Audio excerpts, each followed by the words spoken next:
There are moments when the lights go out, not by act of nature nor by accident, but by deliberate human decision. In the early 2000s, millions of Americans experienced this reality firsthand. The cause of this was not war, it was not disaster, it was corporate greed, weaponized through the systematic manipulation of vital markets.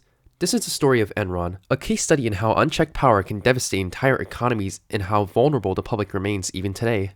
At its height, Enron was heralded as the model of American innovation. Valued at $70 billion, it was seen as the future of energy, trading, and corporate success, but behind its dazzling facade lays a meticulously constructed fraud, a house of cards built by fabricated profits, accounting tricks, and the ruthless manipulation of markets.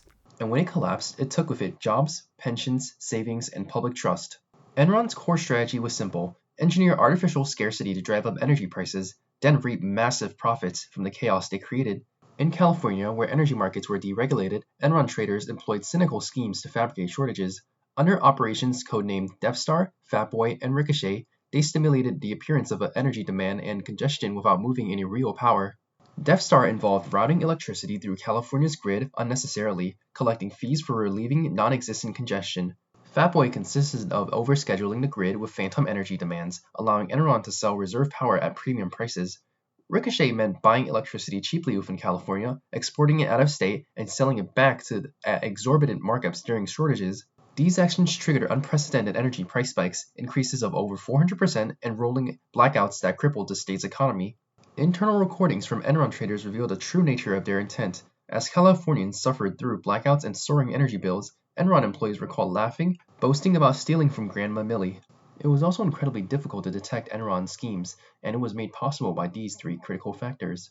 Number 1. Deliberate complexity. Enron constructed an intricate web of over 3,000 subsidiaries, many offshore, designed to conceal losses, fabricate earnings, and deceive regulators and investors. Number 2. Regulatory loopholes. California's deregulation created vulnerabilities that Enron ruthlessly exploited. Laws intended to stimulate competition were instead used to manufacture scarcity and manipulate supply. 3. Political influence. Enron executives maintained close relationships with government officials, allowing them to resist oversight and secure favorable legislation. Regulatory agencies, underfunded and politically pressured, lacked the resources and will to intervene in time.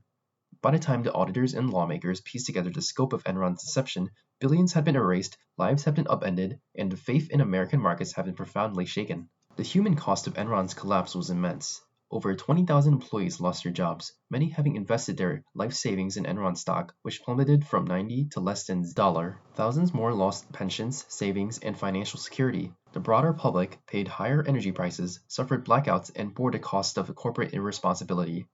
In the years that followed, executives such as Jeff Skilling and Andrew Fastow were prosecuted and imprisoned. Laws like the Sarbanes-Oxley Act were enacted to strengthen corporate accountability. Yet the scars left by Enron remain visible today, a stark reminder of what happens when markets are left to police themselves. The mechanisms of market manipulation have evolved, but the fundamental vulnerabilities persist. To protect themselves, consumers and investors must remain vigilant. They should demand transparency. Corporations operating in critical sectors must be held to rigorous reporting standards. Obscurity breeds corruption. Insist on accountability. Enforcement agencies must be independent, properly funded, and free from political interference. Diversify financial risks. No matter how promising a single company appears, concentrating financial security in a single entity is a dangerous gamble. Support robust regulation. Deregulation without oversight creates conditions ripe for exploitation.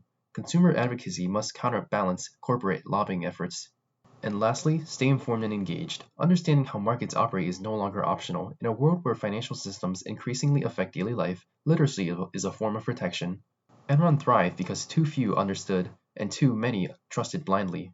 The collapse of Enron was not merely a corporate scandal, it was a national betrayal. And while those responsible face legal consequences, the vulnerabilities they exploited have not been fully closed.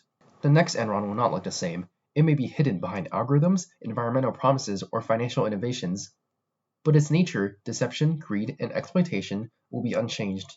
Vigilance is no longer a choice, it is the price of stability. History has already written what happens when we fail to pay it.